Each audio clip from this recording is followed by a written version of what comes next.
qu'un cœur t'entende cet après-midi et que ce que tu as commencé, tu le parachèves. Merci pour la présence de mon frère et de ma sœur, mais surtout merci pour ta présence. Tu es le meilleur enseignant, celui que Jésus nous a laissé afin de nous rappeler toutes choses. Jésus a dit, quand l'Esprit de vérité sera venu, il vous conduira dans la vérité tout entière. Nous sommes là pour recevoir l'instruction afin d'être conduits dans la vérité. Nous te soumettons nos pensées, nous te soumettons nos cœurs et nous te soumettons surtout notre volonté, Père. Que ça ne soit pas notre volonté qui soit faite, mais surtout ta volonté. Que ça ne soit pas nos pensées qui soient au-dessus de ta pensée. Que ça ne soit pas nos cœurs qui s'expriment au-dessus de la volonté de ton cœur. Merci éternel mon Dieu, mon roi, parce que chaque jour est nouveau et aujourd'hui tu as prévu de faire de nouvelles choses avec chacun d'entre nous. C'est pourquoi nous te disons merci, parce que tu vis et tu règnes à jamais au nom de Jésus. Amen. Bonsoir à tous. Shalom.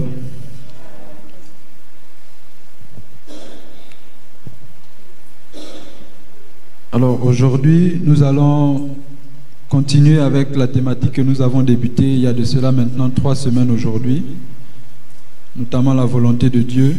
Et pour quelques minutes, nous allons ajouter quelques éléments à ce qui avait déjà été dit, mais en plus de ça, nous allons passer des moments de prière en rapport avec le thème, mais aussi en rapport avec l'exercice auquel nous allons nous adonner à partir de ce vendredi. Donc 1 heure dans sa présence. Nous allons prendre du temps pour prier afin de consacrer ces moments. Alors, comme je disais, depuis 3 semaines, nous avons débuté avec la volonté de Dieu. Et nous avons dit, depuis la première semaine que nous avons commencé, que la volonté de Dieu était quelque chose de très important pour un enfant de Dieu. Dès que nous naissons de nouveau, il est important de savoir quelle est la volonté de Dieu pour notre vie. Et lorsque nous avons débuté avec ce thème, le premier objectif dans la première partie de cette thématique qui est la volonté de Dieu, c'était de montrer qu'il existe déjà la volonté de Dieu et donc c'est quelque chose qui n'est pas difficile à connaître. Mais nous avons bien insisté sur le fait que le plus important n'est pas de connaître la volonté de Dieu, mais plutôt de faire la volonté de Dieu. Et nous avons montré que la volonté de Dieu existe déjà, notamment dans la parole de Dieu. Nous avons cité un certain nombre d'éléments qui constituaient cette volonté-là. Cette volonté qui est décrite ou définie comme une volonté constante, une volonté permanente. Ça veut dire que ce sont des choses que Dieu veut à tout moment. Et lorsque nous avons évolué, lors de la 2e semaine, nous avons abordé un deuxième angle de la volonté de Dieu qui constitue la volonté personnelle de Dieu pour chaque homme. C'est-à-dire, autant que nous sommes, Dieu a un plan avec chacun de nous. Nous avons une mission à accomplir. Nous avons pris l'exemple parfait, l'exemple de Jésus. Nous avons dit que le seul homme sur la terre qui était apte pour aller à la croix afin de sauver l'humanité, c'était Jésus. Même si l'un des disciples allait à la croix, cela n'allait pas nous donner la vie que nous avons aujourd'hui. Cela n'allait pas nous délivrer de là où nous étions. Parce que le plan de Dieu, la volonté de Dieu, c'était que Jésus aille à la croix pour que nous soyons sauvés. Et donc, nous avons conclu que chaque être humain a un plan avec Dieu, mais pour accomplir ce plan, nous avons principalement parlé de 2 éléments, notamment la sensibilité et l'obéissance. Parce qu'on disait que cette deuxième volonté-là, la volonté de Dieu vue sous ce deuxième angle, est souvent difficile à cerner pour beaucoup d'entre nous. Et c'est un échec total de vivre sur la terre sans avoir accompli le plan personnel de Dieu pour notre vie. Il est important pour chacun d'entre nous de connaître la volonté de Dieu personnelle parce que justement, si nous ne faisons pas cela, nous sommes en quelque sorte en train de manquer notre venue sur la terre. En lisant le texte d'Hébreux qu'on avait pris, il était écrit que, s'agissant de Jésus, il a dit « Oh, tu m'as donné un corps pour faire ta volonté. » Et donc, par ce texte, on va aborder aujourd'hui quelques outils que Dieu met à notre disposition pour faire sa volonté. Quelques outils que Dieu met à notre disposition, quelques outils que Dieu nous donne pour faire sa volonté. En quelques minutes, nous allons aborder 2 ou 3 éléments qui sont les outils que Dieu met à notre disposition pour faire sa volonté.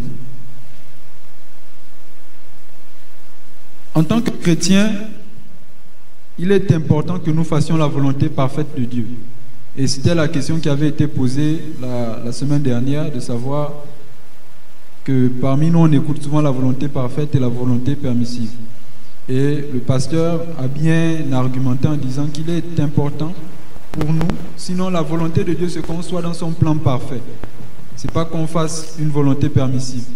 Et on a essayé d'expliquer ces 2 éléments-là.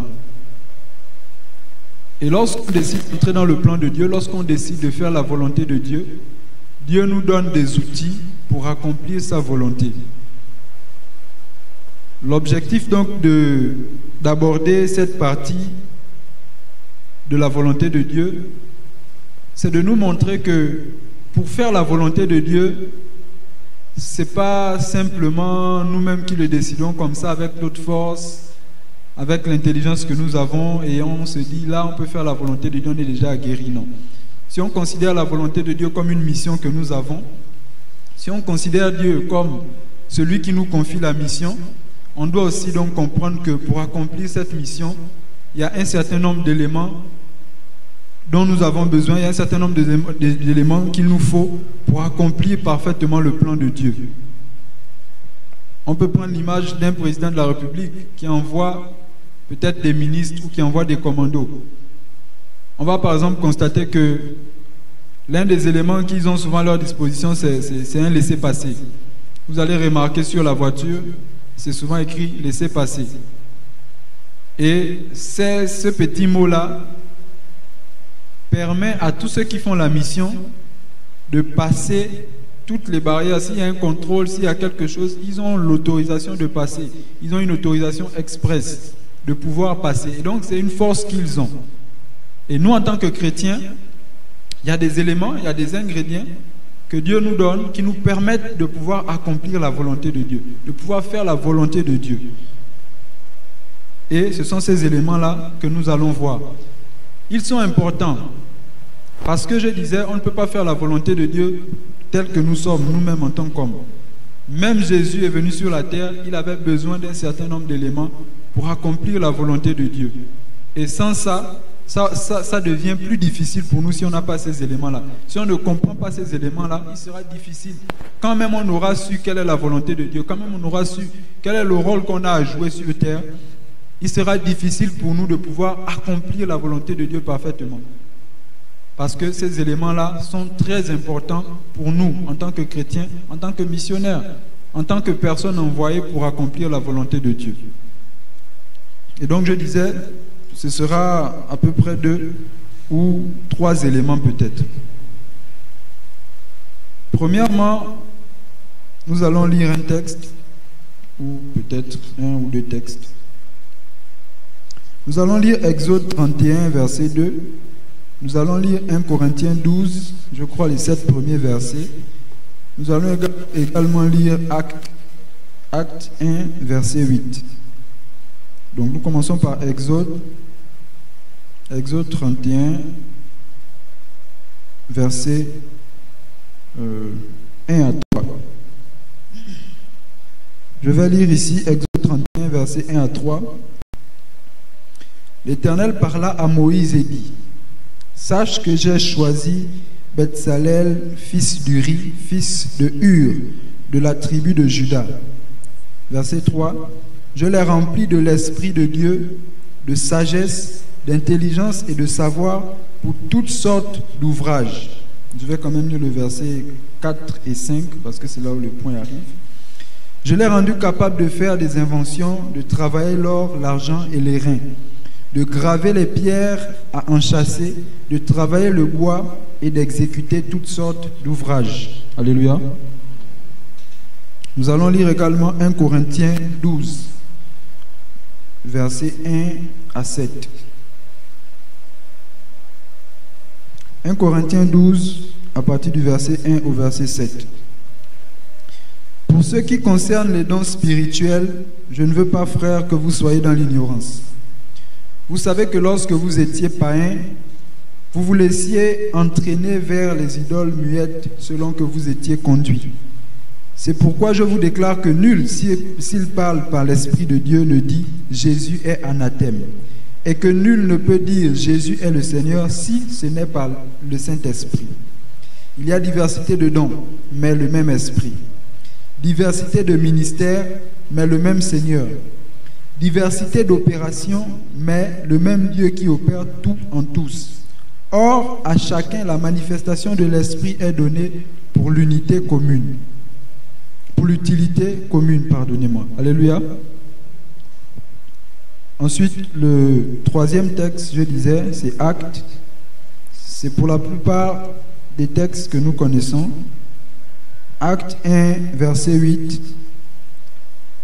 Mais vous recevrez une puissance, le Saint-Esprit survenant sur vous, et vous serez mes témoins à Jérusalem, dans toute la Judée, dans la Samarie et jusqu'aux extrémités de la terre. Mais vous recevrez une puissance, le Saint-Esprit survenant sur vous, et vous serez mes témoins à Jérusalem, dans toute la Judée, dans la Samarie et jusqu'aux extrémités de la terre. Alléluia. Alléluia. Ça fait 3 textes que nous avons lus. J'aimerais quand même ajouter le dernier, un 4e. C'est dans Galates.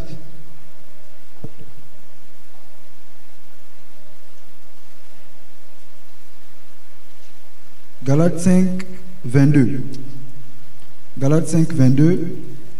Mais le fruit de l'esprit, c'est l'amour, la joie, la paix, la patience, la bonté, la bénignité, la fidélité, la douceur, la tempérance.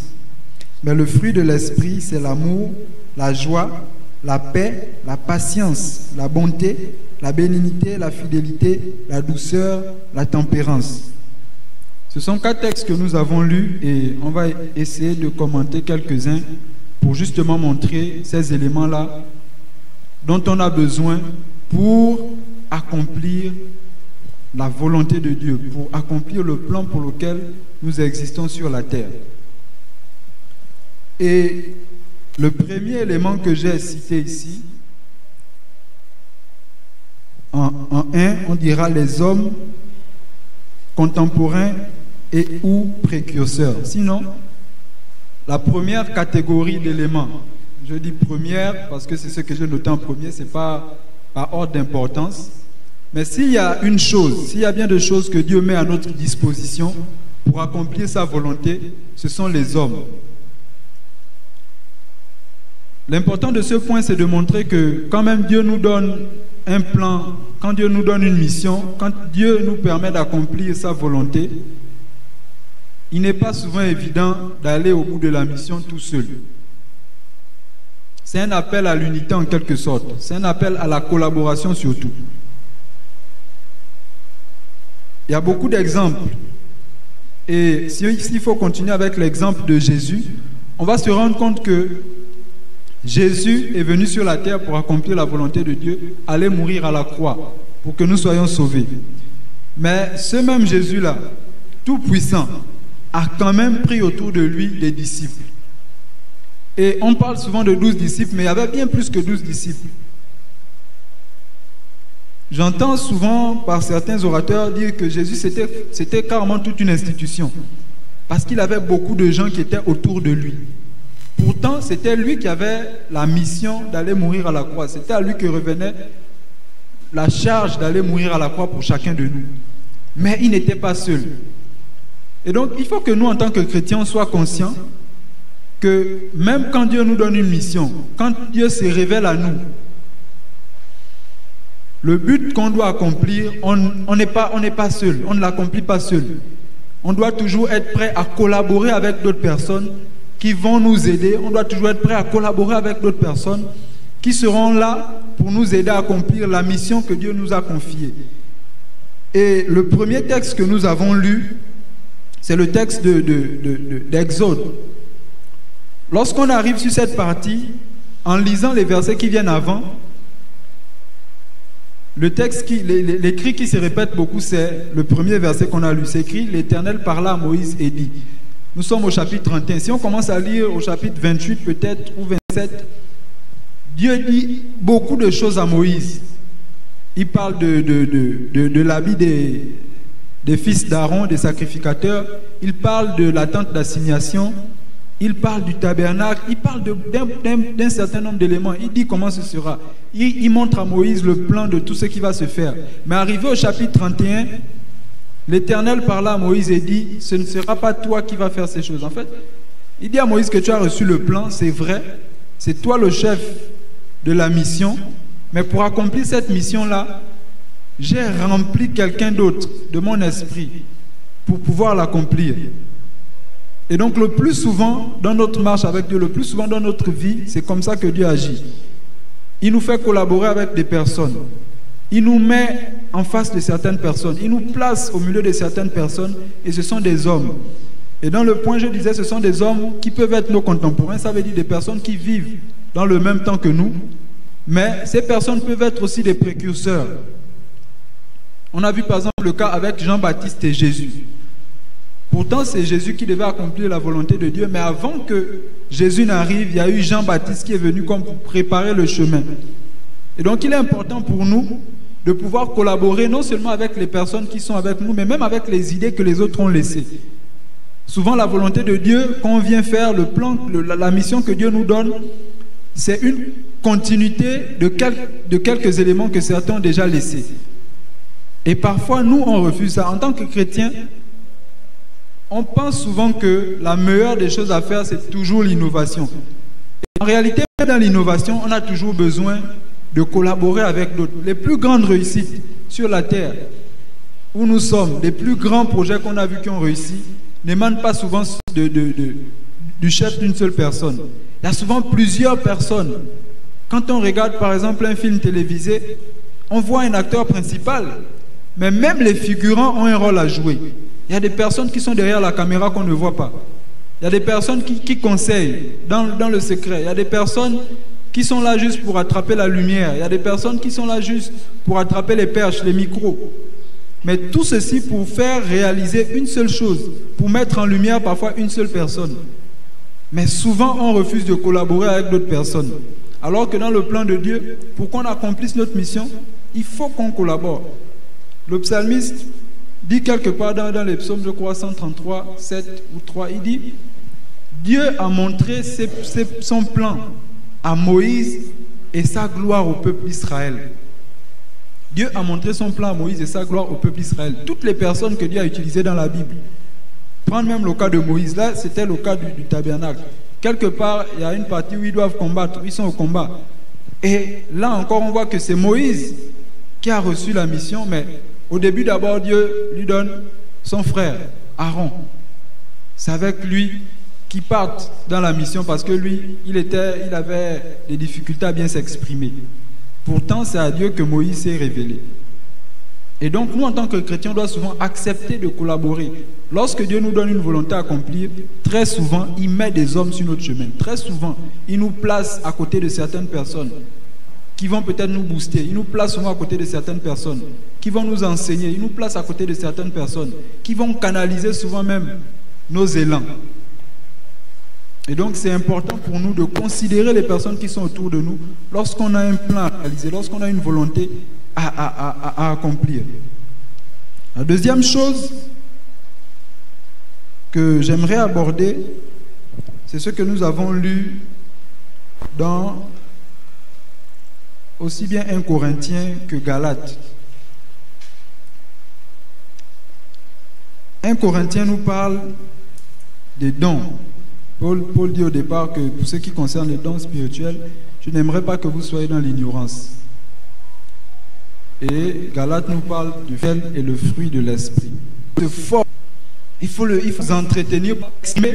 Souvent on fait une petite parfaite. Parce que Jacques même il dit tout don parfait de changement. Donc le don. Or, quand on parle, et souvent un don, quelqu'un a au moins la volonté de Dieu. Il s'agit de la volonté de Dieu. On ne peut pas accomplir la volonté de Dieu parfaitement. Quelque chose. Il va tout dire qu'au départ, s'il faut prendre l'image d'un président de la République qui vont vous faciliter la mission, qui vont vous rendre un peu plus facile ce que vous devez faire. On vous envoie dans une mission militaire. On ne vous donne pas un gilet pour Dieu. Sans nous accorder quelque chose, riposter contre ceux qui sont en train de revendiquer la bourse. On ne peut pas lui donner les mêmes colloques financiers. Aller a besoin d'un certain nombre de dieux. Il y a un certain nombre d'appelés. Il te donne un certain nombre. En inversant les choses, souvent certaines personnes qui ont su à quoi. Parce qu'il ne peut pas me donner de faire ce genre de mission-là. Il est important de demander quelles sont les armes que tu as mis à ma disposition. Quelles sont disponibles pour la mission que tu m'as donnée. Si je n'ai pas ces armes-là, faites-moi la volonté de Dieu. Et on a la fois, mardi dernier, que cet élément a vu comme découvrir des éléments sur lui-même. Il y a des questions par rapport à ce qu'il dit. Peut-être qu'en réalisant, on pourra prendre quelques minutes à ces questions. Nous allons embrayer avec la deuxième partie, prier. Il n'y a pas de questions. Sois sincère. Je prie que ça y est. Déjà pour rendre grâce à Dieu, où on ne peut pas. Merci pour ta parole, merci pour ta fidélité. Merci Seigneur parce que ta parole est disponible pour nous et quand même il y a des endroits où c'est difficile de se réunir pour parler de ta part. Tu nous fais le privilège de pouvoir nous réunir ici chaque mardi afin de partager autour de ta parole. Merci Seigneur pour ces éléments que nous avons vus aujourd'hui. Je sais qu'il y a encore beaucoup d'autres éléments. Certainement, il y a des choses que je n'ai pas dit. Je prie que, Saint-Esprit, tu parles à chaque cœur afin que cette parole soit claire. Et parce que le plus important, car tu as dit, quoi parole.